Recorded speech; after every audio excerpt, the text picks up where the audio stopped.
Welcome everybody to Gas Up, where we discuss business topics through the lens of pop culture. Coming to you from the safety of our homes, here are our hosts, John Case and Joe Remley. Joe, how are you doing today? Hey man, I'm good. I'm excited to be here. This is our first show, and we don't know what it's going to be yet, which is the beautiful thing, right? Could it be a podcast? We don't know. Is it going to go out on YouTube? Maybe. Yeah, I don't But know. we're definitely we're excited to be here, and we're excited to share our knowledge and our experience with our listeners. Hopefully, your faithful listeners out there will continue to follow us as we grow. That's the idea, right? So we're just calling it the show because we really don't know kind of what shape it's going to take. Well, we're It's kind calling of it the an gas up well, the because we want Gas to Up, right, gas right. you up. We want to get you ready for your week. We want to get you thinking about business and entrepreneurship. But it is going to be the show for a while as we figure out what sort of mediums we want to kind of push out to. I think that's part of the excitement, right? We've had this idea kind of percolating, kind of sitting there. We've been going back and forth, riffing on what it could be, and this is the first time where we're actually trying to execute, get it going, and ultimately see what we can put together. And it's funny that we're starting here because it reminds me of a quote from George Washington Carver that states, "Start where you are with what you have." Make something of it and never be satisfied. And it actually kind of piggybacks off another quote, very, very similar actually, from Arthur Ashe, which says, start where you are, use what you have, do what you can. And so in our conversations earlier this week, as we were putting everything together, I thought of those two quotes because obviously we're kind of putting this together as we go along, right? As a matter of fact, you have your mic set up and running. I ordered mine. Yeah, there you go. You got the mic. I'm still using the headphones here as I'm waiting for my mic to show up. We fear that your mic might have burned down in a Amazon warehouse fire. Nobody was hurt, but they did lose a lot of good merch. There were TVs, there were electronics. So one might suspect that your microphone, mine got out just in time, and Yeah. yours might have got caught in the skirmish. Well, delivery date hasn't changed, so ideally, hopefully by next Thursday, next Friday, we're recording on a Sunday. Hopefully, it'll be available, and you guys will get to see the evolution of the show. Right? Part of the quote of "Start with what you have," I think, is so powerful because oftentimes we think we have to have everything perfect. We have to have everything laid out perfectly of what you're going to do before you get started. And the reality is, in most of my ventures in life, regardless of whether it's been school, employment, even relationships, right? It's taking that first step, regardless of where you are, whether it's Yeah. talking to the individual, getting the application, figuring out how to set, even us with this, right? How are we going to do this? What kind of medium are we going to utilize? Where is it going to go? But at the end of the day, if we don't have content, well, then it doesn't really matter, right? Yeah, exactly. So part of the fun part and part of the challenges is really getting going. I think that's the hardest part. Getting going is, and then everything else slowly starts to take shape and to be formed as you're going along. And that's part of the fun. Part of what we want to offer to our audience, to our community, is that you get to see those changes, that you get to see that evolution. Right now, both of us sit in our respective homes, and then ideally, as things progress, you never know where this could go. Yeah, we want to be in studio, right? That'd be Yeah, great. that would be We could nice to get have if we an. could get back to that point. I'm sure everyone would like to do a lot of things right now, but we're kind of still waiting it out. One of the things that comes to mind when you told me about in pre-production, when you brought this idea of this quote from George Washington Carver and also Arthur Ashe's very similar quote, I actually did some research and I found another quote that I believe improves on it by Maya Angelou, and she said, "Do the best you can until you know better, and then when you know better, do better." And I think that's a great quote to not only kind of tie a bow on everything that we've just talked about, but also it kind of frames it in the times that we're in. There's a lot going on in the world right now, and we all know we can do better. And we're starting. I mean, we also can't deny that we know better now, where everything is obviously streamed and talked about, and there's a much faster medium for information. So now that we know better, we should do better. I So I agree. definitely like this quote for sure. I think it's one of those things where I think part of what humans like to see is progress. I think sometimes there's a level of frustration that sets in when you don't see things moving in the direction that you want, and so that progress is powerful.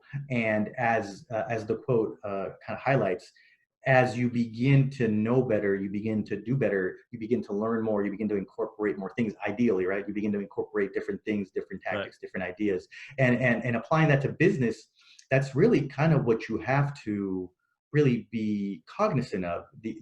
Most of the folks that I've talked to in a business setting, they pretty much say the same thing, which is, I just started doing it. I stopped thinking about, because sometimes you get caught up in this idea of going to the courses, reading the Hmm. books, watching the videos, and you get into this. Have you ever heard of the term analysis paralysis? Hmm. Yeah, Essentially, you try to get too many things lined up, and it just kind of cripples you from exactly, taking you that just first become step. overwhelmed. Exactly Yeah. right. All of a sudden, you're like, oh, I'm looking at this, I'm looking at that, I'm Yep. analyzing this, I'm reading that, and then all of a sudden, all your time is spent on that, and you never execute on your idea, on your vision, on Hmm. your goal, whatever that might be. And so, a part of what you have to really think about, if you are thinking about maybe jetting out and starting your own business, for example, or even if you are currently employed but you're thinking about getting a promotion, right? Maybe switching departments, maybe going in a Hmm. different direction. Really take inventory of what you have available. We really sometimes don't even understand how many resources we have at hand. Yeah. We kind of focus on what we don't have as opposed to what we do have, and sort of changing that mentality as an entrepreneur, I think, is very powerful, because once you really start focusing on what you have available, what resources are there, all of a sudden different things begin to pop up and new opportunities are present that you might not have ever contemplated, really. Is there anything like that you've seen as you started to jet out and do things on your own? Well, I was gonna say, so being your own business or being an entrepreneur puts you closer to this mindset than ever before. If like for me, I was an employee, quote unquote, for most of my career in kind of entrepreneurial type roles, but like I was always given the leeway to conduct business however I saw fit. But I was an employee. I was getting a paycheck, whether or not I was successful didn't matter. That money was still coming every week. So when I stepped out on my own, this mentality just has to kind of naturally be built into you, right? You kind of have to be willing to take that first step, regardless if everything's lined up for you, regardless if you think you're going to come off looking unprepared or unprofessional or late to the game. You just got to kind of get out there and see what type of businesses the market will have for you, and really just kind of push your brand forward and say, look, I'm out on my own now. I'm doing my own thing. Um, and start with your network and kind of work your way out. Start with the people that are closest to you and work your way out to some of your other clients out there. So I think it Oh, resonates more with me now than ever before, for sure. absolutely. And for example, it really spoke to me with this venture that you and I are putting together, right? It was one of those things that, as I've told you in the past, this isn't my first foray into this medium. I've tried on different occasions to maybe get a podcast going, to maybe start a show with Mm, either on my own or with other individuals. And the challenge has always been getting the ball rolling. I'm not going to right. lie. Sometimes life starts to throw things your way and you begin to get a little sidetracked. You begin to get a little distracted. And the thing that you feel sort of uncomfortable in doing and stepping out of your comfort zone kind of falls by the wayside. And Hmm. so I really felt that this was a great opportunity to just say, look, it is what it is. I have my phone, I have my laptop, I have my headphones. That's Hmm. it. Let's see what we can create with this, right? This is sort of a blank canvas. These are my tools, and Yeah. what can I create with it that will helpfully be able to help me express myself better? That'll hopefully be able to give folks some insight as to what I do and who I am as an individual, and likewise maybe be able to help my business as well. So the idea is just kind of take what you have, start working with it, and see what you can create. So Yeah, it's a little nerve wracking, right? Because you put something out in the world, and it's kind of hard to reel it back nowadays. It's got a digital footprint for sure, right. and so as soon as we push this first episode out, it's out there in the world, and then if we never followed up on it again, people would say, "Well, what was that?" Is Right. you had one Yeah. you had one show and then never again. So I think the beauty of it is, though, by doing this, we're saying we're committed. We're in this for the long haul, and we're going to continue to get better every single week. And we hope that our listeners / viewers, whatever medium we put out, can ride that wave with us and look back in a year or hopefully more and say, wow, remember when these guys were recording in their houses on Zoom, and now look where they are. So Yeah. it's an exciting time for sure. Absolutely. I definitely am curious to see what we can build with this and kind of juxtapose where we are today to hopefully bigger and better things down the road, right? That's the idea. I finally took your advice and I watched Uncut Gems this weekend. As a matter of fact, I Oh, did you watched it watch it? last night. I finally took the time to watch it because What'd I you was think? curious. Interesting movie. I Yeah. think if we're looking at it, like we said, through the lens of business, one Uh-huh. of the things that really stuck out to me was the hustle, right? Right or wrong. By Right. the way, spoiler alert, we want to make sure that folks know we're going to be talking about Uncut Gems. We're not, I don't think we're going to be delving too much into kind of the outcome of how the movie turns out, at least Yeah. from my Our intention perspective. is not to spoil the whole movie for you. Our Right, right, right. intention is to give you the business lens of maybe, you know, what we saw when we watched the movie. Certainly, I'm interested to hear what you have to say about, you know, what we were thinking about while you're Mhm. watching the movie. Well, the first thing, especially because I was watching the movie with that lens from the beginning, right? Uh-huh. The hustle that the main character exerts is just unreal, right? He's just go, go, go. You can see his brain constantly like working, working, working. Like I could do this, and then I could turn this, and I could flip it into that, and I could take that, and then I could turn around and make this with it. So Yeah. uh, obviously, the way he goes about it is a little, it can be a little questionable. Do you think that's like a regional thing? I always think of like East Coasters as hustlers, like people from New York Mhm. and, you know, Massachusetts, Boston specifically. Like people on the East Coast just tend to have a hustle mentality where us Californians are a little more laid back and we'll kind of take it as it comes. So how much of that when you were watching it were you like, this is a quintessential New York guy versus this is just Howard Ratner, kind of how he is as a character? Mhm. It's interesting. I always think of New York as like a busy city. Like it's Uh-huh. like the city that never sleeps, right? That's the moniker that it has. Sure. I always, when I think of New York, I think of like go, go, go. And Uh-huh. that's, other than maybe LA as the kind of the partner city where people go to find their fortune, to go make a life for themselves. They New just go York to is spray tan. That's all in LA. but New York is Really. kind of like this beacon, right? Like Yeah. the city that you can go to if you can make it there, you can make it anywhere, right? As Oh, they're the just song gonna spit says. Jay-Z bars now. Yeah. So, but that really seems like, it seems like a very serious city. Like it can definitely chew you up and spit you out if you're not ready for it. And I think this character exudes that. The main character, Yeah. Adam Sandler character, kind of exudes that. In that, I mean, if from the beginning of the movie all the way to the end of the movie, he's going, like, there's, you Hmm. rarely see him stop, right? Like he's going from one setting to the next, talking to Right. one person to the other, and he's constantly trying to figure out how to keep things afloat, how to keep his business going, where his Yeah. next big paycheck's going to come.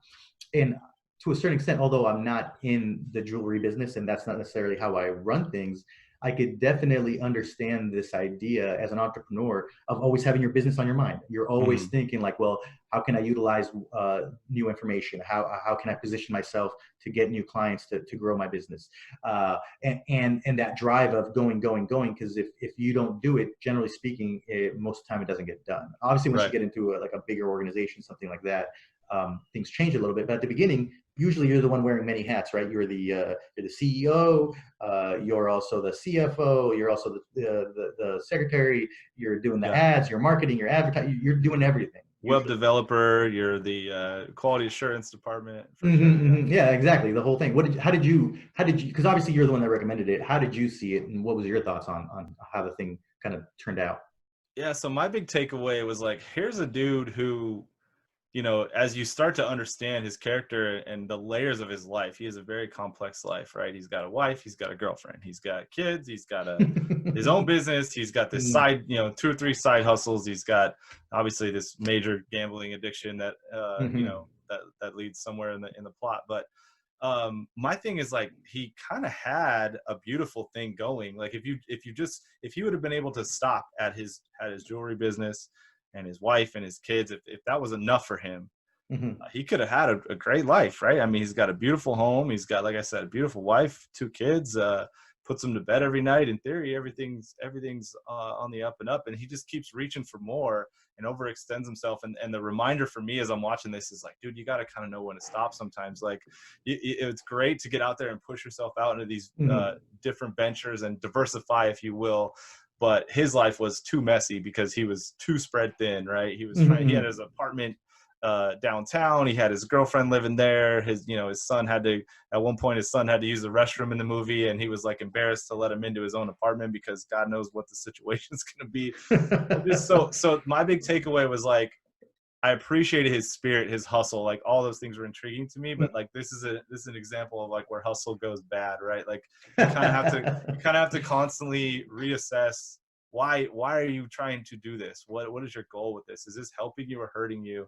And obviously that was his tragic flaw, was he couldn't, like his business was in shambles. The door doesn't even work. Nobody could get in or out. His customers are pissed off. He's not even there half the time.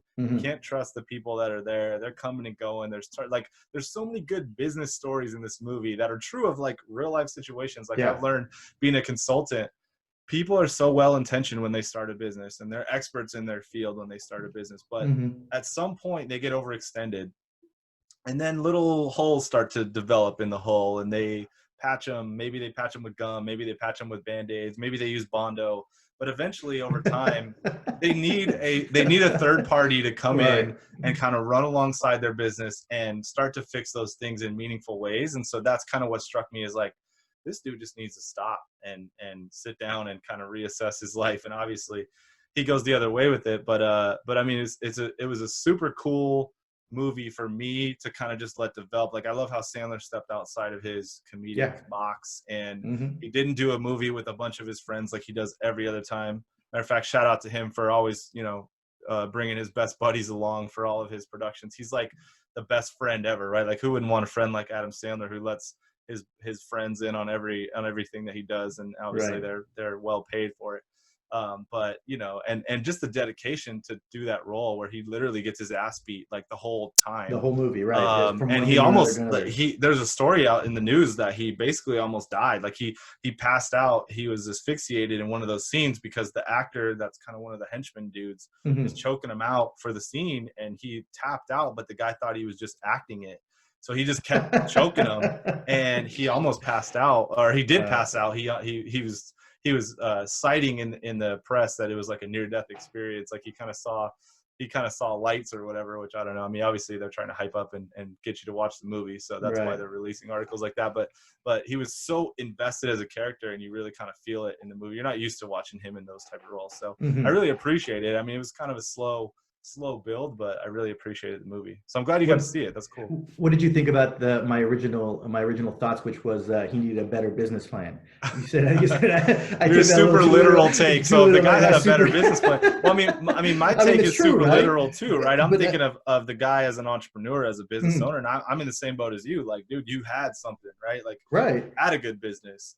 You didn't, I'm sure at one point that business plan was actually pretty solid, and he just let it go, right? It's one of those things. Like, I didn't get that impression. It seemed to me you thought it was bad from the jump. Well, yeah, it seemed like okay, the way that the thing developed, and I'm guessing here, right? Because obviously we don't know, but it seemed like it was something he was interested in, or something that he kind of really enjoyed. And then he just kind of went in that direction with no real idea of. Did he just do it just to get KG type people in front of him? Like, was that his end game with that business? I think about that now. I'm like, maybe he just did that to pull to bring athletes famous people in. to bring famous people around him, not necessarily even to buy from him. That was secondary to the point. It was like, I want to be around these bright stars. Maybe that was obviously we're talking about hypothetical situation here. This isn't a real character. He's not playing a real person, but it feels real. It feels like it's definitely a situation that's out there, that there's somebody like that. and I do feel like if he had taken the time to really, like, for example, without spoiling too much, right, from the point where he believes he's going to get his big score, right, if he would actually sat down and been like, okay, what do I need to do? I owe this person money. I owe that person money. I'm trying to flip this thing for X amount of time. Right. If he actually does the proper steps of talking to the right people, finding the right value for what he's trying to sell, as opposed to kind of his made up value. Because if you think about it, the reality of what he's trying to sell versus and what in his mind it costs, what he thinks what the market will bear, right? relative to what the reality is ends up being. That's a Yeah. big disparity, right? We're talking about like, I think in his mind, what he's trying to sell is like $1 million. Turns out it's closer to like 150,000. Well, Right. that's a big leap of faith, right? Sure. And so if Yeah. you're trying to build your whole business on something like that, I think that can be challenging. So as far as from a business perspective, it's like, okay, really getting grounded on what is the service or the product that I'm selling, Right. what will the market genuinely bear out, what can I really sell this for, and then building a plan around it. Because I think at that point he pays off everybody who's owed money. Mm. He maybe gets a little bit of profit for himself, and now he's sitting in a totally different situation, right? But But instead he's always yeah. looking for that next, like, oh, if I can flip it here, then I can definitely flip it on the next His one. tragic flaw comes to light, and his tragic flaw is, I don't Mm-hmm. want to make 20 grand on this thing. I want to take the next gamble. I want to, as soon as I bank 20 grand, I'm going to bet it, you know, Boom, and do and it I'm going to again. bet it. I'm going to flip it. And I'm going to flip it. And so, like I said, you can definitely associate with those with that hustle mentality. But at the Mm-hmm. same time, it's like, dude, you gotta know when to walk away from the table. When you're up Totally. 10 times your money at the house, at the casino, you know, you go like this, you wash your hands and you take your money and you get in the Mm. parking lot and get out of there. But not everyone plays the game like that. Mhm. So I mean, I could appreciate somebody that's down to hustle all the way to the end. And Yeah, I got one. I got I one like more them. for you too. When he's sitting in the office with KG and they've done their transaction, right? I Hmm. think I'm setting up the scene so that you know what I'm talking about. We haven't talked Yeah. about this prior. He's sitting across from KG, and then KG flat out says, "All right, man, tell me, how much did you pay for this?" Right. And he starts kind of like hop stepping, like, yeah. Hey. And he's like, "No, no, man, come on! Like, we already made the deal. I already gave you Right. your money. How much did you pay for this?" And he's like, Uh-huh. well, and I thought it was so funny because as a business person, you have to be able to sell your product or your service to your client, but you have to believe in it yourself, right? Yeah. So in that instance, you could kind of tell that he was a little uncomfortable in like, Oh yeah. as opposed to just being forthright and being like, look, man, I took the time to do the research to find out where I could get it from. I Yeah. actually took the time to then turn around and figure out how do I physically get it from the other side of the world Right. here. I took And I had to, risks here. Those risks are worth some sort of monetary value. totally, right, Yeah. totally. So it's kind of like, for example, it's like a show like this, right? We're the ones doing the work, we're the ones kind of figuring things out as we go along. If somebody down the road comes in and says, well, what did you really do, how much is it worth? Well, then Right. you have to sort of highlight, well, we sat down together and thought of the ideas, we thought about the subject matter and topics we're going to discuss, we kicked around how we're going to go physically put in the show. All that has value, and Right. part of the challenge is you have to demonstrate that value. And I Hmm. think in that instance, he showed sort of part of the cracks in the veneer where he didn't. It was hard for him to articulate that, say that, like, well, no, man, I did all of this work to get it here, and now Yeah. that I'm here, I found a market, i.e., you, somebody who's willing to pay for it, and now I can, maybe do it again or figure other things. And so that particular scene to me stuck out so much because I cannot. I mean, we can go over how many times in my business somebody has said, well, why are you charging me this much, right? Hmm. Like, as an Yeah. attorney, why is my time as an attorney worth $250 an hour, for example? Right. Or as a real estate broker, when I'm charging maybe 1%, 2%, 3% commission to execute the sale, how do I earn that? What is it that I'm Right. bringing to the table that makes me believe that's worth, that my service is worth that? Yep. And so that scene to me was just like, oh my God, that's the classic tale of like somebody being like, all right, man, what do you do? Why do you think this is worth this? And you're like, kind of backpedaling, not really You know knowing how what to this answer. reminds me of is when I worked in hotels, right? So in hotels, you charge whatever the advertised rate is, Mm-hmm. plus service charge, Mm-hmm. plus tax on the rate and the service charge. So a lot of people are going to ask you, well, what is the service charge? Why am I paying you an extra 24% on top of your advertised price? Oh, and Mm-hmm. then by the way, you're going to tax me 8.75% of that in the end. So Mm-hmm. really I'm paying more like 30 some percent.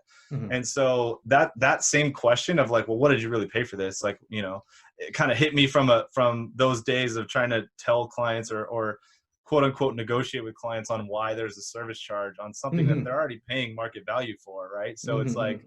you just kind of have to go into that conversation prepared for, there's, like we used to say, we overstaff our hotel and we overstaff every department in the hotel because we have to be the fastest on the scene. If you need extra towels, boom, they got to come running. If you like your bacon cooked a certain kind of way, we got to get it in here and do it. So because we're offering that level of service, all the kind of inherent labor pools have to increase, and therefore service charging, is a Ah, thing. And so, I mean, there interesting. was a couple Okay. different ways we had to kind of navigate that. But as a consumer, I'm in the same boat. I'm like, I don't believe in your bullshit service charge. Like, I'm not paying 24 points plus tax on that. But as the employee, you got to stand there and have that difficult conversation. Right. And it's like, Mhm. sometimes you don't even believe the words that are coming out of your mouth. So it's a difficult situation. Like, he was like, well, how much did you pay for it? And he was like, well, I know what I paid for it, and I know that I'm trying to flip it and make money. But Right. so to your point, he was kind of like staggered. It's like he caught a punch in the nose, and it didn't knock him Mhm. out, but it kind of pushed him back, staggered him a little bit. Speaking of recovery, California announced that it's opening we're in phase 3 on Friday. So we record the show on Sunday. It was announced on last Friday that next Friday we're going to open for phase 3. So this is the, Mhm. in my opinion, phase 3 is like a more dangerous phase, let's say, because it's like Yeah. hair salons and gyms and kind of places where people are in very Tattoo close parlors, like proximity, tattoo basically parlors. massage things like that, where Right, all of a close sudden you're, proximity, yep. potentially bodily Mhm. fluids being exchanged in some of these spaces, as Yeah. gross as it sounds. So, how you feeling about that, man? Is the timing right? Are we doing this right now? And also, how is it affecting your business? All right, so if I follow the timeline in my head, I think we got the first order here in California sometime in like mid-March, I think, right? Like Yeah, we were thereabouts. early, right? We We were, were yeah, like yeah. March March, 11, 12, yeah, sometime. something like Yeah. that. I distinctly remember the NBA being like, we're gonna put a freeze on everything, Everyone remembers it Yeah, through a Rudy, sports yeah, lens, right? exactly, Like, oh right, man, I had tickets and I exactly. couldn't go. So, I remember because I was watching TV, like I Uh-huh. had the computer out and I had the Piece ESPN of on, Rudy and all of a Gobert sudden ruined it's it for like everybody. the game's not starting, and I'm like, what's going on? And then Thanks, all of a Rudy, sudden, if you're right. listening. So, Thanks. I know you're not, but kind of that moment is etched in stone, right? So I remember that being put to a stop, and then the other sports league kind of followed the NHL, and mhm. baseball never even started, things like that. So and then there was the designation of essential, not essential, all that stuff. So my business definitely saw, especially on the home selling side, saw a slowdown as people took stock of what was happening. There was that run on toilet paper that I'm sure a lot of people remember. There was a Oh run yeah. on certain foods. So, you'd go to the grocery store, you wouldn't find it. So there was all that kind of happening at the same time. That was very chaotic, and everybody's attention was focused on that. I had a couple of listings that we were working with, and we just didn't see too much action as a result of people's Everyone's just focus. kind of reeling. They didn't know what Yeah, was going totally. Well, on. it was Yeah. so new, right? It was like Yeah. you're seeing deaths pile up, like more infections, more Right. death, more, and everybody's like, "Oh my God, what the heck is going on?" So, but as things kind of calmed down a little bit into like mid-April, I'm sorry, yeah, mid-April and into May, Hmm. things began to normalize a little bit. People didn't see a giant crash in real estate as they were anticipating. I think a lot of people thought that this was a repeat of '08, Yeah. '09. Like, oh, I know the formula. We're gonna buy houses on the cheap now. So let's Correct, let's wait exactly, for and it. and the reality is that didn't happen. The Right. lack of inventory and the cheap money have maintained prices Yeah. fairly steady, kind of plateauing, not necessarily spiking, but definitely not dropping. And and since then, I don't want to say it's become business as usual because there's a lot of new protocols and procedures that we have to follow with regards to showing homes and the type of information that's required before you even step foot inside a home. Sure. But as a business, the business kept moving. So now to your direct question, I think this is only going to help things because at the end of the day, our economy only moves if people move, if people Hmm. are working, if people Hmm. are actively participating in that economy, right? It doesn't help us to have just people holding on to their money because the reality is this thing is like a big wheel that needs to move. And once you take out a key cog of that, well, the thing doesn't work as efficiently as before. Right. Think of capitalism what you will. People need an ability to earn income to be able to fund their finances, right? Whatever financial obligations they have. Just give some So, security, right? I mean, it's like right, what's going to happen next if we can't yeah, earn money? hmm How do we forecast what the next 6 months, year? Like a home is a big purchase, so totally. it's not like buying a loaf of bread where you don't really have a emotional attachment to it, and it's a pretty cheap good. A No, home no, no. is like, okay, we have to be in the right position, and we have to know we're going to stay in that position for what they say hmm home buying, especially if you're a first time home buyer. Like the first year, the first 2 years are the toughest because you have to figure out what that footprint of expense looks like in your everyday life when you're not used to it. So I can only imagine if 50% of us are unclear about our economic circumstances, it's gonna definitely stop some movement where there would have been movement And otherwise. not just that too. Some folks had their time cut a little bit. Some folks were laid off completely. So there's Right. still a lot of moving pieces here as far as what the ultimate outcome is going to be. But in the immediate future, I see it as kind of a good thing. You have to allow people the opportunity to earn a living. You have to allow folks the chance to go to work.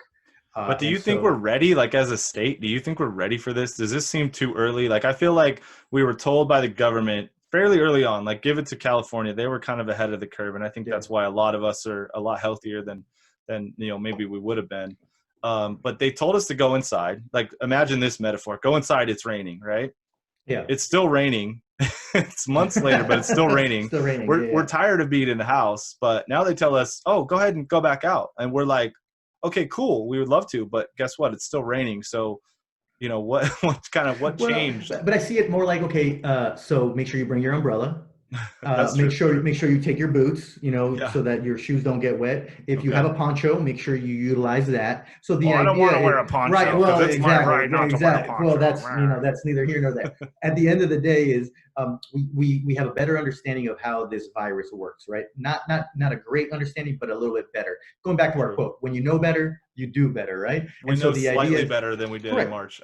So for example, like the handshakes are basically out. Right. People aren't shaking hands anymore. No more hugs, things like that. Especially, I mean, in a business setting, you usually see, you meet somebody at happy hour, you give somebody a hug, or you shake their hand, Hmm. something like So that. it's a So business transaction in a way, a handshake, right? exactly. Yeah. So I think obviously that's now kind of, for the time being, we're going to put a pause to that. You have We're your elbow 6 feet, bumping, right? Or or are we people are doing the shoe shoe, bumping? like the Yeah. What shoe are we doing? bumping. Yeah, you're doing all kinds of things. You have your 6 feet of distance now that Hmm. is a good distance. That if you try to maintain that on the regular, well, there's a better chance of you protecting yourself. You have the mask, which Yeah. whatever little protection it might offer, it offers you that. And then there's also the hygiene portion of the program, which is, make sure that you keep washing your hands, make sure that you keep your hands away from your face as much as And possible. also, if you have a So fever, sit your ass down, right? Like, right, I've been in so many situations where somebody's like, "Oh, I'm sick, but I got to come to work, so I got to get stuff done." I'm like, no, you don't, man, yeah, because you now, like forever, now and forever, we're gonna be like, because you could kill somebody if you're sick, like true. and Hmm. unless we have a vaccine and we're like sure that this is a done deal, which could be a very long time. Like, no, just stay home, man. Like, it's really Hmm. not worth it. Well, speaking of which, so I went out to a restaurant for the first time in a long time, in a couple months, Ooh, and yeah, right, scandalous. exciting, ooh, and but they took our temperature, which is kind of weird, right? Hey, You're not used to that you're being like, a what's your thing, temperature, right? bro? Yeah, so it's like, so I had Who to wear the scanned you? mask, had to wear the mask inside the restaurant. They took our temperature before we went in. We had to like wash our hands with like that little hand sanitizer, and then when we actually got to the table, they had actually made like these makeshift plexiglass enclosures. So Oh, you went to like a hardcore that ass was like place. it was a little, different. So I think it's gonna take a little getting used to. I'm Yeah. hoping, like part of me, the hopeful part of me is eager to see a vaccine or something to that effect come out, some way of treating this, so that we can begin to go back to. I don't want to say go back to the way that it was, because I don't think there's an opportunity to go that. But whatever the new thing that we're creating now is, Hmm. if it can sort of mirror, I don't think hugs should go away personally, right? I don't think handshakes should go away.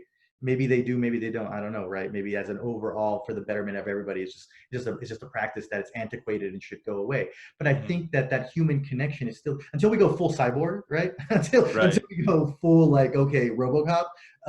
People still are people, and there's a humanness to everything that you can't just simply snap your fingers and it goes away. Like, Right. people like to, that's why, when you do the absolute worst thing that you can, they isolate you, right? They put you Right. in your own little cell by yourself, because See they what we understand, did? We did the worst well, thing we could. right, as Now we're humans, right? isolated. Now we're But isolated. that's human contact, human touch. That's a real important thing, and I think you can't just dismiss that and all of a sudden, to your point, make it go away. And I think it has to evolve, whatever it is. And until we are fully robots, there's that human component that I don't think goes away. I think I'm it's not going robot. You can't make me. you can't make. Yeah, I don't I know. I do thought think about it. though, it's not so bad. I do think though, to your point, a hug should be at a premium, right? I think we're getting a little liberal with our hugs, and maybe now this is like a time to say, okay, you know what? let's hug when it's appropriate to hug, but we're not just Mhm. going, we're not just watering down the hug market with, gratuitous hugs. So I think handshakes will always be a thing because it's historical. There's been historical moments founded on handshakes. Mhm. And we could wash our hands. Hug is kind of a different level. You're getting near people's faces and all that. But I've shaken some hands recently, and you just go wash your hands, or you put hands. I actually had a buddy pull up to my house with a With your bottle of hand. hand sanitizer in one hand, and he was like, "Squirt, squirt," and then we shook hands. It was like a drive-by handshake. It was kind of intense. I was like, "Wow, you're very prepared for this moment." With Um, I have a question though, with regards to your business, for example, like your business was severely affected by this, right? You're in the live event space, so it's like no concerts, no, yeah. like for example, like right before this all hit in February, a group of friends of ours, we went and saw a comedy show, like Mhm. so no comedy shows, no concerts, no movies, no nothing where we congregate as a group. And I think people are missing that a lot. How do you see your space adapting to sort of the new regulations with regards to phase three? And do you see your business all of a sudden being able to gain some normalcy, or is it something where until we have a vaccine, it's just not on the cards? Yeah, so concerts, conferences, and live sports with fans per se, is in phase four, right? So phase Mm, four is going to be watching with their eyes peeled on phase three reopening to say, mhm, okay, are we screwing this up? Did we go early? Are we going to see a spike of infections? Because if we can't even get through phase three smoothly, then mhm, phase four is going to be set back even further. So I think right now, people in the event world are like sitting there going, "Oh my God, we're like, yeah, in theory, phase four is right around the corner because it's a logical step behind three." But I think we got to see how phase three goes as a nation, right? There's only a couple states out there that are into their phase three, if you will, mhm, and they're doing okay right now. We haven't seen any massive issues, some minor ones. But as far as the event business goes, I started my business like a month before. Really, I really pushed off like a month before the pandemic, mhm, and in that month, it was more of a proof of concept. It was more of a business planning. I wasn't even really approaching clients about it, just kind of talking to people and saying, I'm offering this service, small business consulting, sales development. I could work on project management for you, make your operation efficient, increase sales, bring profit to the bottom line. That's kind of my strength within the industry. mhm. And everyone was like, well, we got this COVID thing going on right now. Let's see what happens there. But nothing was shut down yet, right? So then fast forward a month, basically everything stops immediately on in mid-March, and companies are laying off 85% of their workers. And I'm just in this situation where I'm like, I don't think this is going to be back for a while. I still have a lot of loyalty and a lot of faith in the event business. I think they'll be back and better than ever, probably sooner than we even think. And I'll talk in a little bit about how things are evolving and kind of what the plan is to stand that back up when phase four Mhm. reopens. But I kind of had to pivot and take on some clients, and I actually worked on some organic relationships with clients that aren't in the event industry. And I said, you know what, I can do the same thing for an automotive shop, or I can do the same thing for a company in the energy space, which is technically deemed quote unquote essential. Not, I hate using that phrase, but I mean, it's Right. it's what we use. Mhm. One of the blessed companies that is allowed to operate during the COVID times is kind of the long form of saying an essential business. But because they're contractors, they can work, right? You wreck your car, you need it fixed, so auto Right. shops are open. Exactly. If the power in your house goes out, you need a backup generator, or you need an electrician, so those type of companies are open. So Mhm. I kind of approached my network of business owners and entrepreneurs, and I said, I am an event consultant, but events are not really moving right now, and certainly no one wants to invest in building their business when they don't even know if their business is going to survive Is it tomorrow. viable? So Right. Exactly. right. It's like, can we even weather this storm? Do we have enough cash flow or capital or resources to get to November or later before this thing turns back on? We still don't know the answer to that. Some of the companies still don't know the answer to that. So long story short, I had to diversify out, which I believe will help my business greatly in the end, because now I have testimonials from several different industries that said, hey, Joe really came in and he helped us stand up this vertical, this sales program that we really wanted to do, but we didn't have time to do. He came in and he created it. He created a script. he actually showed that there's hundreds of thousands of dollars out there to be spent, and he locked in the first series of clients, and then he taught us how to perform it. Or he came in and automated some process that was very costly for us. So what I've learned about myself is it really doesn't matter what industry I go in, which is a huge tool for me to use later. But I really want to get back to working with my event partners. And Right. so we're seeing some traction now where people are planning like massive drive-in festivals are becoming a thing. It's kind of sweeping through the Midwest and out to California now. Obviously, some of these companies have picked up and kind of evolved anyway. Like they went from a staging company to a temporary hospital testing center company where they're like from the ground up, instead of building a festival like Coachella, right? That's like everyone knows Coachella. It's basically a polo field. It's an open space that these companies all come in and they create a massive festival, and it has worldwide recognition. Those type of companies are like, well, we don't have any of those to produce, so let's go stand up a hospital in the middle of a parking lot, or let's go build a hand wash station in the middle of a metropolitan area. So a lot of companies in the staging and in the kind of lighting truss business have pivoted wisely to accommodate for those kind of necessary things that we all need right now. And then others are just kind of hanging out and staying put and laying people off, waiting for and things to you're get just the kind of actual... waiting for things to get going. And I can't judge them either, because, they're trying to protect their families, and, there's absolutely no cash flow in the business. A huge problem, and I've helped some clients with this, is people aren't paying their bills either. So if you had a festival last year Right. and they still owe you, and they were like, oh, we're going to pay you when we have the next one. Well, guess what? That cash Uncut flow is Gem not style, there. like, hey, no, I gotta flip this to exactly. go.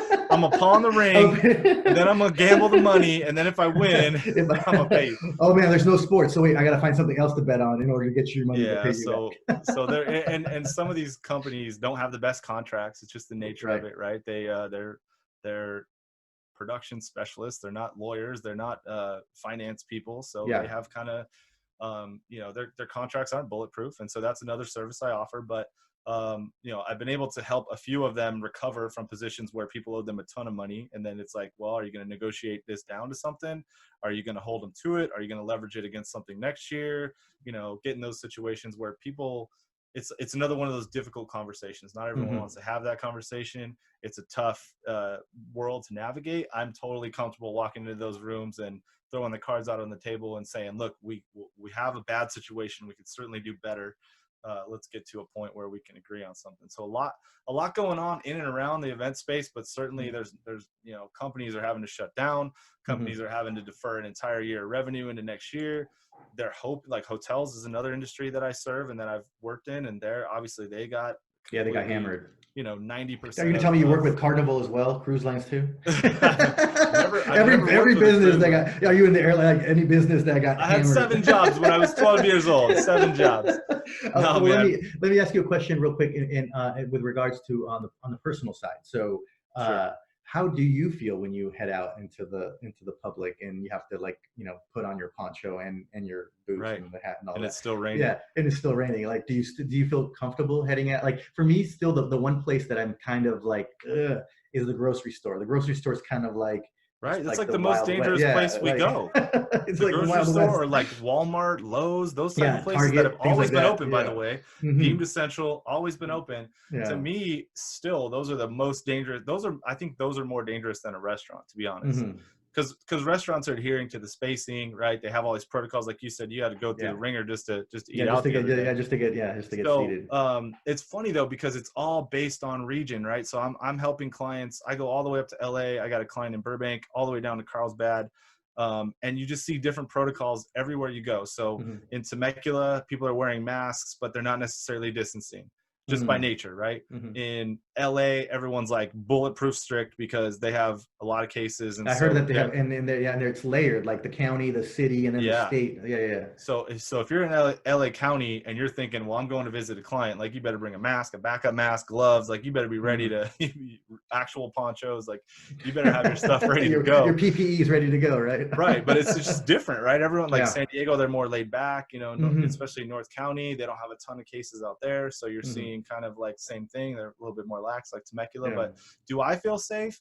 Yeah, I mean, I have a son at home that's special needs, so we're kind of in that he's not necessarily immunocompromised, but he's certainly, we don't need him getting COVID, or we don't need him getting Right. sick at all on top of the other Correct. issues. So I'm very careful in general as a parent. So like for me and my wife, this is kind of like a, this is a little bit of a dream as far as from the germaphobe side of, like, if you're a germaphobe right now, you're winning, right? Because you're like, this is everything I always wanted. I never wanted Right. people to shake Shake my hands with me. hands or give me Right. hugs or I always wanted everything on my dish perfectly separated. I right. never wanted to sit in a crowded space, So, and that's kind of the way we already were a little bit because of our son. But obviously you don't want to be disrespectful. Like if you're doing the tough part is like if you're doing a deal with a big client and you're just meeting them for the first time, in the Yeah. back of your mind, there's this social anxiety of like, well, what are we going to do when we get to that point where we have a deal? Because typically we would shake hands, we would kind of codify the deal somehow Right. physically, and you're That's not on just, the table anymore. and you're like, I don't know if he or she wants to shake hands. I don't know if this is what are the protocols of the person sitting across from me. So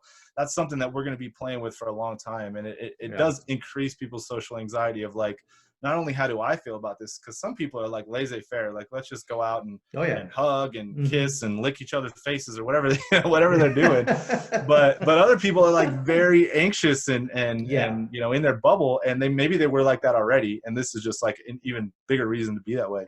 Yeah. So it's hard. That's the hard part, right? Is like, where do I stand? Where does the other person stand? How do we kind of like go in and softly, and are we doing this? Like, I don't know. It's Yeah. going to be a tough thing for a while trying to figure Mhm. that out. For sure. Have you been out to a restaurant or anything like that lately? Yeah, we try to support. So we've been ordering from local businesses that we Yeah. enjoy. Like we got our top 5 kind of written up on the board, and we've been trying to keep, at least once every week or two, we'll order Yeah. from them. But now that things are starting to reopen, I think we've eaten out probably like 2 or 3 times. Okay. Same, just businesses that we really want to keep open, and because we love them, right? Not for Mhm. selfishly, we want to keep them open. Right. And I'd say it's been nice. I mean, like I said, we went up to Lake Arrowhead for Ah. a visit to a business that we like there. And everything was nice. It was separated perfectly. Everyone working was wearing masks. So like I said, you feel safe when you're dining out. But like I said before, I feel like the most dangerous place, like when the toilet paper and paper towel, run was happening, and people were in line around the corner at Sam's Club and Costco, it was like, this is more dangerous than half of the Anything else? businesses Correct. that were Mhm. quote unquote shut down by the government or by the governor. I don't see why we can't go to a bookstore and buy a book, but we can stand in this line crammed in like sardines and eventually go into a store where we're banging Right. off each other a little bit. Yeah. But so my question to you, because I know that like this is a delicate topic, but like, I'm not going to ask you to choose one Okay. that's personal to you, but what's your favorite COVID conspiracy theory? And you don't have to hitch your wagon to it, but I'm just curious to My see. favorite COVID conspiracy? Yeah, like even if it's insane, right? Just like what conspiracy theories have you heard that you just like want to laugh at? Well, I mean, Or the whole thing, right? The whole gamut of like it's a hoax, it's not real. More people get killed by the flu than right. by COVID. At the end of the day, here's the thing. I, I see everybody's reaction to it because it was a new thing.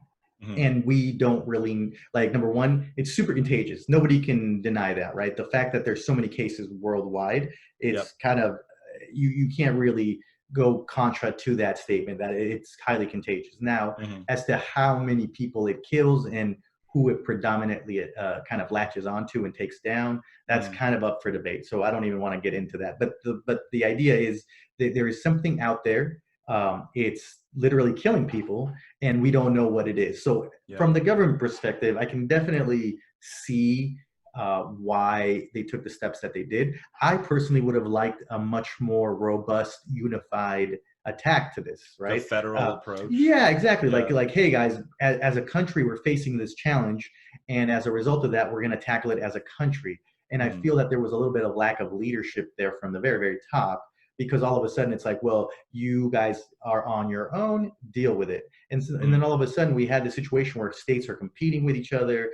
You remember the big ventilator run, that's all you heard about on the ventilators. We need more ventilators. You Yeah. think that there were people out, out doing laps around the hospital with Yeah. What people do needing you do? You ventilators. make pencil sharpeners? Well, Yeah, now you're yeah. making Now you're making ventilators because we need ventilators. them. Exactly. What the hell does that have to do with So, pencil sharpeners? yeah, so it's one of those things where I think it was something that caught people a little off guard, even though we had heard about it and had seen what was happening on the other side of the world. There was a lot of folks who felt like it could never get here and it could Yeah. never have the kind of effect that it did. But now, having sort of understanding a little bit more about it, I think there comes a time when we can't just be scared of it anymore, and we have to just, be as cautious as we can, take the Yeah. necessary precautions to protect ourselves, and slowly begin to reincorporate ourselves into some kind of normalness. I also don't think that being cooped up in your home in fear is a good thing either, right? It's not good for Right. your mental health. It's definitely not good for your finances, and so I think it added on a level and a layer of anxiety there that really has affected some folks. I can Hmm. definitely see down the road people having PTSD from everything going on right now, with regards to especially the medical condition and the healthcare concern there as a result of COVID, because it's a very serious thing. It has definitely killed a lot of people. And by the way, we're not even halfway through the year. I don't Hmm. know like what the total tally is going to be. It's going to be a big number by the time it's all Yeah. said and done. Like it's one of those things where even as we're, like you said, we're opening up and things are starting to become more normal, the fact remains that there's still up to like 110,000 folks that have passed away up to this point, Hmm. and this really kind of ramped up in March. So, and it's not going away. It's not when, although the news has been sort of hijacked by other things going on in the world. The reality is COVID's still around. It's still a real thing. And so now as to the conspiracy, I've heard everything from deep state wanted to start the new world order, and this Hmm. was a great way to get everybody to hunker down and to bring the economy of the world to a stop and be able to Hmm. introduce new parameters and this and that. So obviously my my conspiracy antenna is up, but at the end of the day, I really do think this is more of a kind of every now and then something new pops up and it scares the crap out of us. And Yeah. with not having a real plan as to how to go about things, this haphazard thing was put together. And I think at this point, there's more of a general consensus of, okay, this is how we deal with it. This is what we suggest as a precautionary measure to take.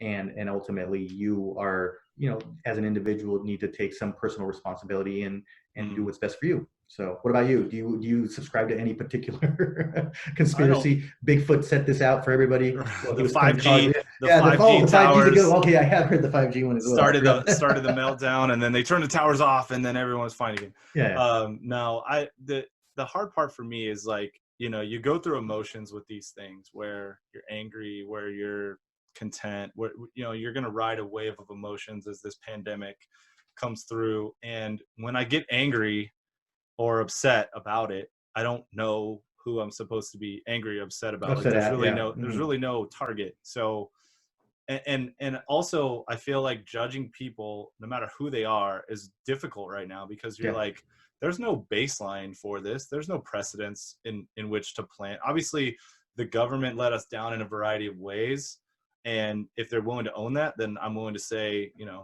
it's okay. Like, Right. what else can I do but Right. move on?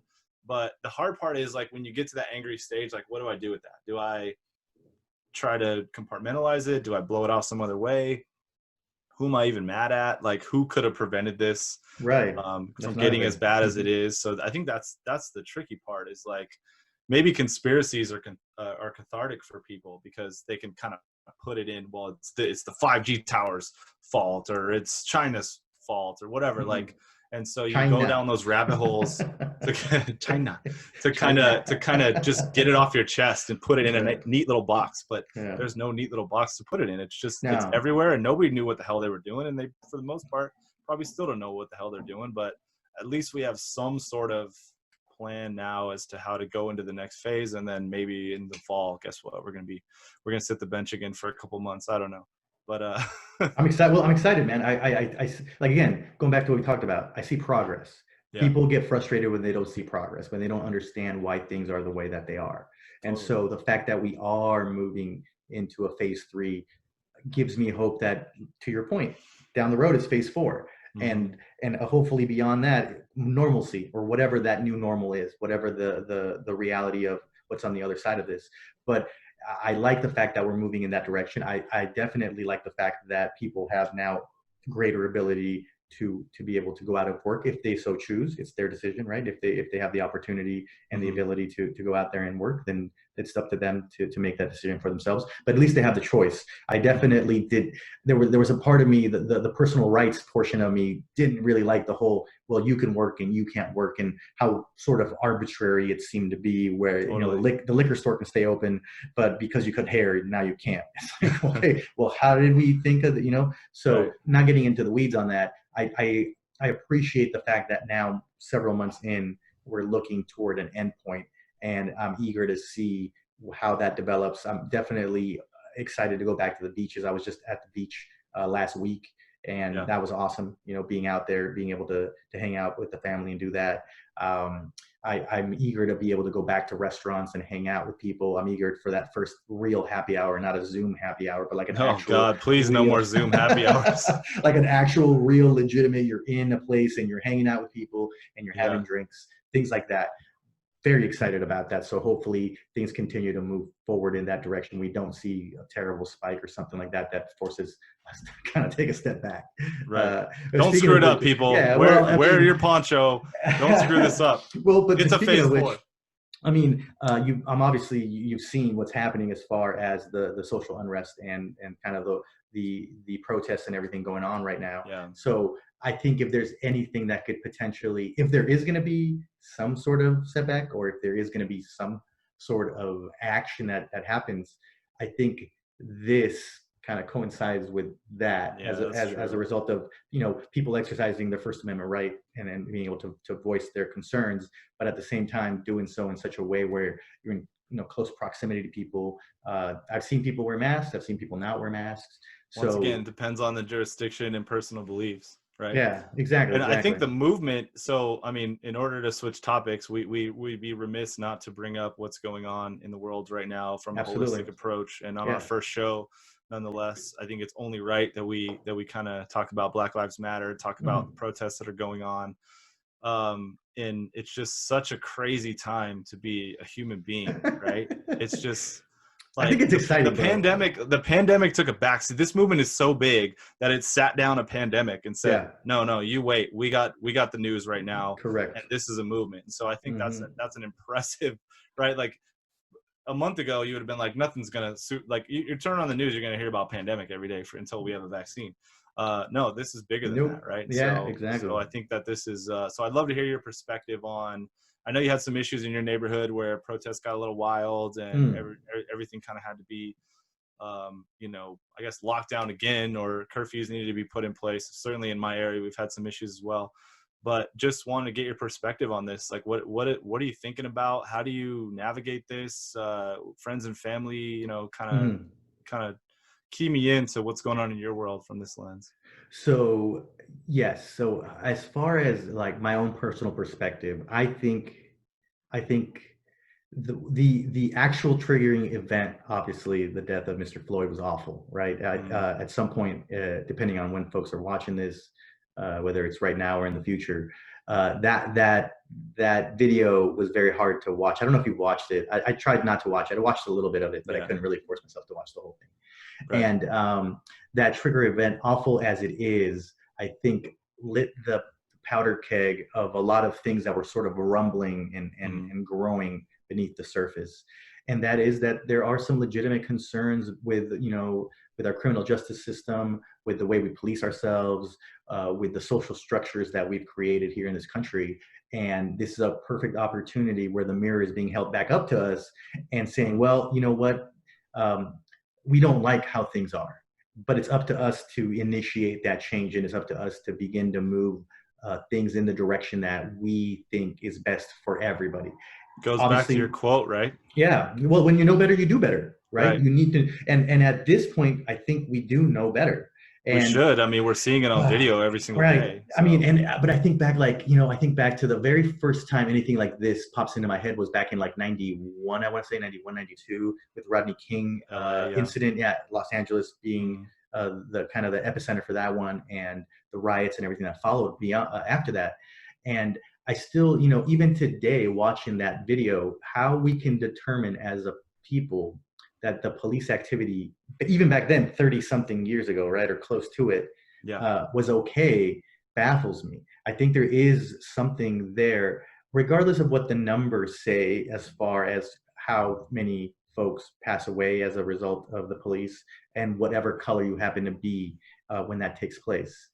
I think we could. I think at least there's a group, a very loud group in the population saying, "Hey, we have to, at the very least, look into this. We have to see where this is coming from because you can't have the phone has been a great equalizer, and Hmm. so you can't have video after video Well, as soon after as the video cameras after got video." good, right? As soon as we Yeah, had HD in our pocket, this is where, people have been saying things forever and trying to right. bring awareness to these topics. And it's like I hate to bring it up, but it's like the Ray Rice video. Like when you hear Oh, about absolutely. Mhm. domestic abuse, it's one thing, and you can kind of make it go away if you want to compartmentalize it.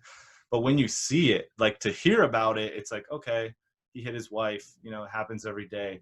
But then when you see it on camera and it's so violent and it's so in your face, you're like, okay, that changed. Now it's a story that can pick up steam in the media. But Yeah, more than that, it hits a human instinct of like, this is wrong. And we have to stop this. We collectively have to do whatever we can to stop this. And that's where we're at right now is like, we've seen too many videos of too many Black people getting abused, getting killed, getting just all of their rights pulled away from them in an instant. And there's nothing we could do to fix the lives that have been lost and the lives that have been permanently affected. So we have to all collectively do something right now to make sure this doesn't happen repeatedly more often. right. No, I agree, and I think that's where we are, right? We were kind of talking off camera that this feels. Obviously, I wasn't around in the late '60s, early '70s through the Hmm. civil rights protests and everything that took place then. But I venture to say the feeling might be similar to this because that this really, like you called it a movement. I think that's very appropriate. It does feel like a movement. It does feel. I think some folks thought that people would kind of make noise and protest, but it would kind of die down, and it hasn't. If anything, it's gained steam, and more people are now becoming part of that movement. More people are Hmm. participating. More people are willing to voice their opinion on both sides, actually. Well, let me And ask you this. so, So, do you think because of the outrage that all these men were basically charged with murder expeditiously, or do you think that that would have happened organically without the protests, without the outrage, without the media coverage? I mean, as a lawyer, how do you feel about the speed in which these men were charged? Because this was unprecedented. I mean, yeah, in a lot of ways, this is a victory for future generations that this happens so quickly. I'll be honest. I think the outrage around everything is what prompted the speed with which the the um, the men were charged with, Right. You because you see it all the time, right? I mean, it's yeah, like I don't once that think ball if gets rolling down the hill, it really is something. and I don't think if there was all of that associated activity around it, if that wasn't there, if it necessarily moves with the same speed. And to back that up, look at what specifically happened without getting too controversial here with the Colin Kaepernick situation, right? Hmm. He was trying to peacefully protest. Yeah. Regardless of where you stand on that particular kneeling during the anthem, the idea was I'm peacefully trying to bring attention to this subject, right? Right. Some people don't agree with the way he was doing it. Other people supported it. But at the end of the day, it was a peaceful activity designed to bring attention to this very topic. Yeah. That was what, 2016, 2017. And And that's so, actually underrated at this point. Like I think Cap was way ahead of his time. He had gotten with several former military, current military personnel to say, look, I don't want to be disrespectful. So if you can come up with another way that I could show my protests for what's happening in America, then I'd gladly do it as long as it's as impactful as mhm, what I'm doing here. And those guys pretty much said like, I think you're doing the best thing you could do. Like they kind of gave him the advice to so he kind of transitioned after that to, well, maybe if you just kind of locked arms with your teammates and stood, you right, I wouldn't saw that. Yeah, offend yeah. people from the Mhm. military. But to give him the credit for actually having the conversation, trying to educate himself from, okay, I know I'm pissing people off. Now let me go back to that group that I've offended and see if there's anything I could do to continue my protest without offending a group of people that I really admire and enjoy.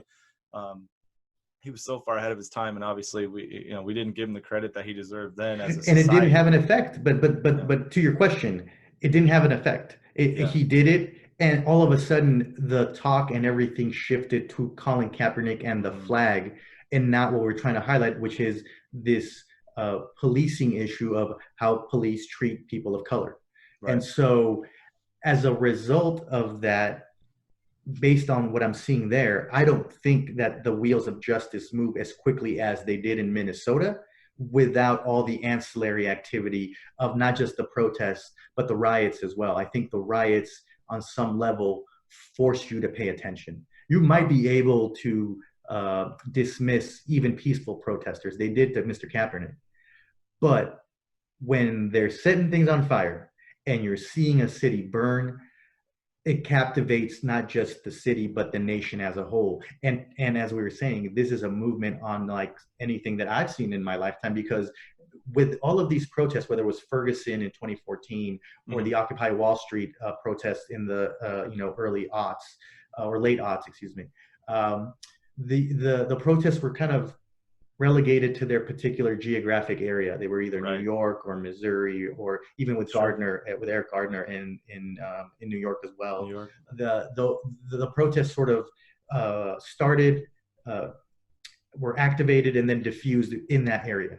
And Hmm. this is the first time that I've seen where it starts in Minnesota and then it goes to New York, Right. Los Angeles, to Overnight. I Portland, mean, it's building Seattle, steam overnight. Phoenix, Miami. Like all of a sudden, it's like, wow, this thing. Not, and then it goes worldwide: Hmm. Germany, France, Canada. It's just like, oh my God, this thing is on a totally different level than anything that I've ever seen. And Yeah. so it's really shining a light on something that I think needs to be looked at. It's not okay that, and the idea behind I heard a great joke because everybody says, well, there's always some bad apples in the cart, right? And I get that.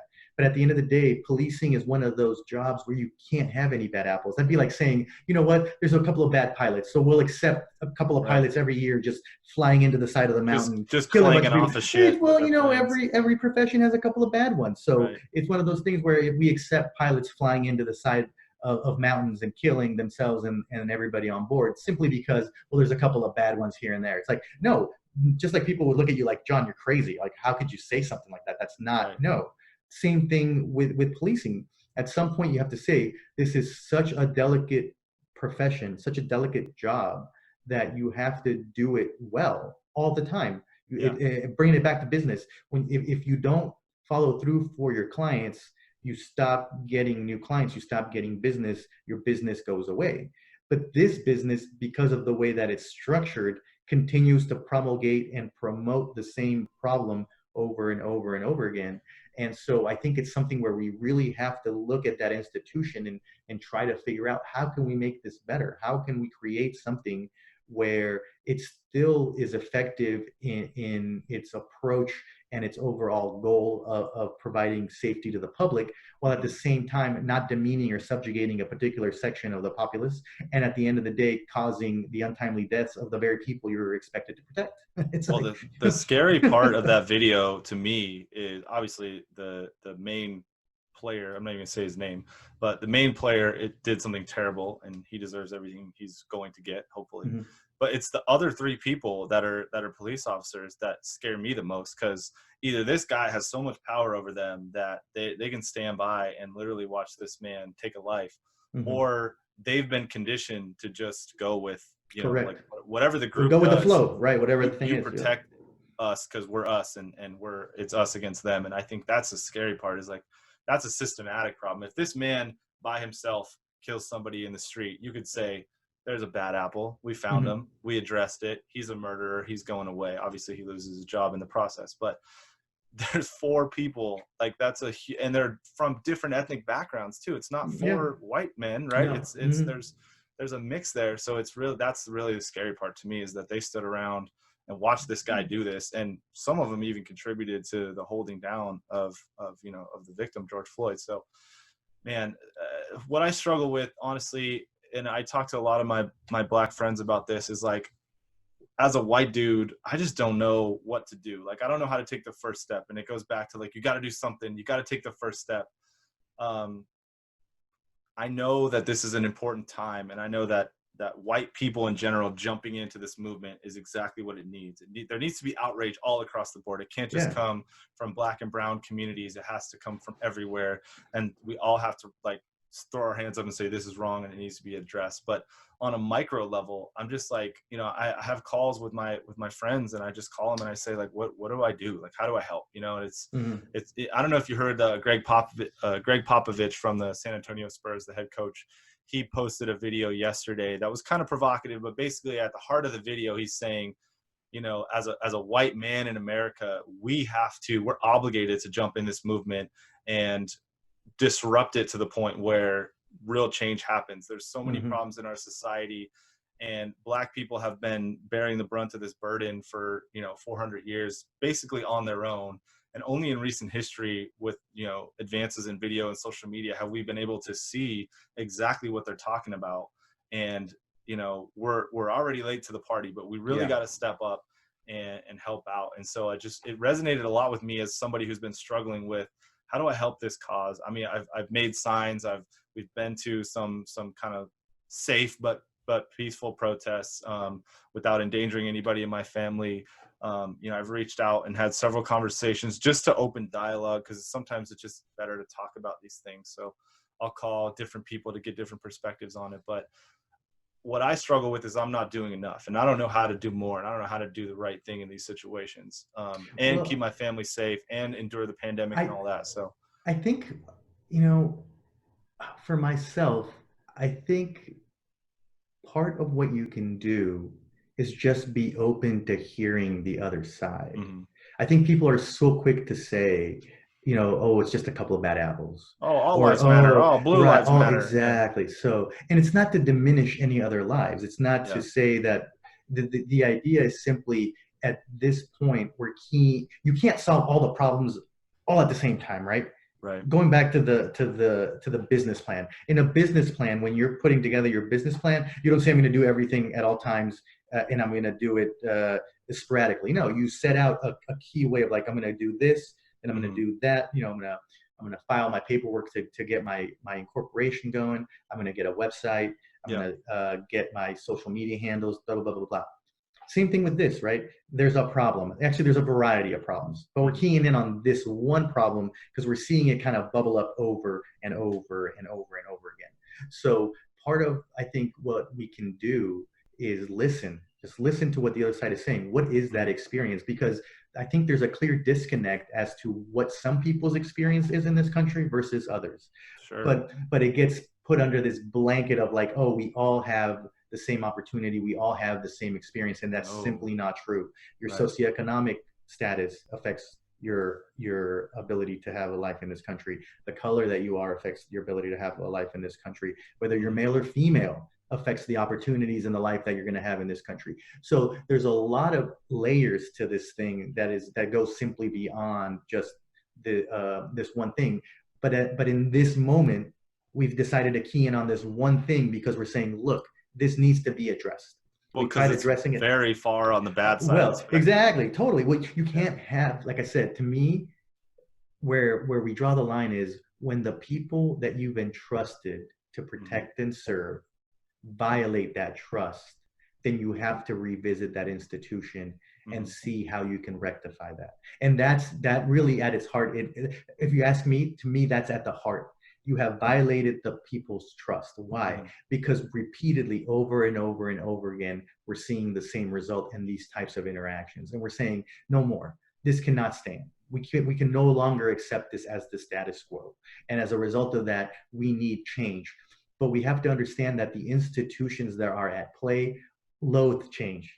And they're not quick to change. And so that's where we as a populace need to be flexible enough to help promote that change. So for me, for example, being a minority, part of what I try to do is just help people understand where others are coming from, understand that we don't all have the same opportunities. We don't all have the same experience in this country, and allowing yourself to see the world through that other lens will give you that perspective to truly try to understand where it is that these people are coming from. You know, I've had instances and run-ins in with the police where my education, my background has really been helpful in helping to diffuse situations and helping to help everybody get home safely. But I guarantee you, if I was still that kid from, when I was growing up, potentially those things could have escalated and it could have been a totally different scenario. And Right. so it's a situation where I feel compelled to just encourage people to try to listen to each other, to try to understand, and to not simply assume it's just a couple of bad actors. There's a system at play here. There's Mm-hmm. something greater than just the individual pieces. And so we need to really take a long look at, is this how we want to be as a country? Because the reality is, most of the change comes about when people speak up.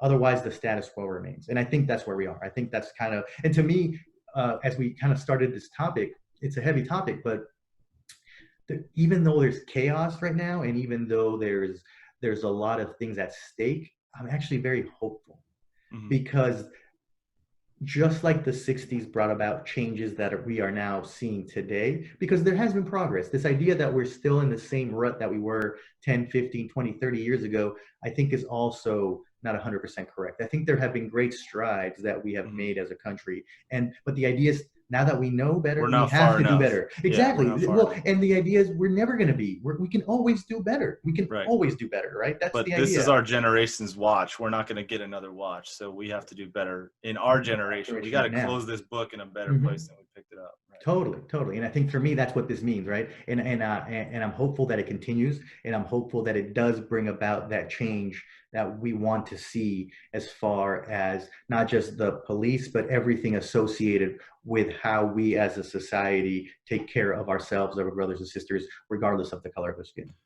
Yeah, I hope that we're looking back at 2020 in the history books, or even in the near future, and say, this year started terribly and really ran terrible for a good part of it. But in the end, a lot of great things were accomplished. We have some serious reform to things that have institutionally been either corrupt or just flat out wrong for years. Mhm. One of the things that Popovich says, to go back to that, is that our Constitution is a lie, right? That's kind of the most provocative thing that he says in that Mhm. clip is, our Constitution says that we're all created equal and that we all have the same rights, but that's been a lie for most of the country's existence. And only now are we starting to see some of those things in the very recent history come to fruition, but we got a lot of work to do. And this is certainly, 2020 is highlighting all those disparities amongst our all Americans. And it's showing us that if we were resting on our laurels before, we can't. We gotta No, kind got a long of way to go. re-up and Yep. re-energize, and Mhm. that's why we're the gas up, man, because we're gassing everyone up on I love trying to it. fix this. I love it. Lots of hope, man. Like I said, I'm hopeful. I'm hopeful that 2020, like you said, we look back and we're like, man, that was a shit show. But at the same time, a lot of good came out of it. All of a Yeah. sudden, there was all the seeds of change are being planted now, and hopefully we get to reap those rewards in the years to come. So. Yeah, hopefully it makes sense, right? We come full circle and we realize, like, we went through all this because we needed to, for these reasons. This is what we have to gain from this situation. So really, really cool show, man. I'm so excited to cover these topics. Putting in the books, baby. With business as the undertone to a Yeah. lot of kind of pop culture, what's going on. We talked about everything. We talked about sports. We talked about movies. We talked about the protests. We talked about the phase reopening in California. Yeah. We even talked about COVID in a way that feels like there was some hope at the end. So I think so as well. That's Absolutely. kind of remarkable in a way. But I look forward to growing this with you and making it something that we engage our audience on a high level, and they can also watch us grow. So absolutely, man. Looking forward to hearing your guys' comments and the feedback that you guys give. And yeah, man, we'll see how this thing develops, and I'm eager to see where we take this. Cool. Well, I'll post that Popovich link for everybody if they want to watch the full thing. It's about 2.5-3 minutes long.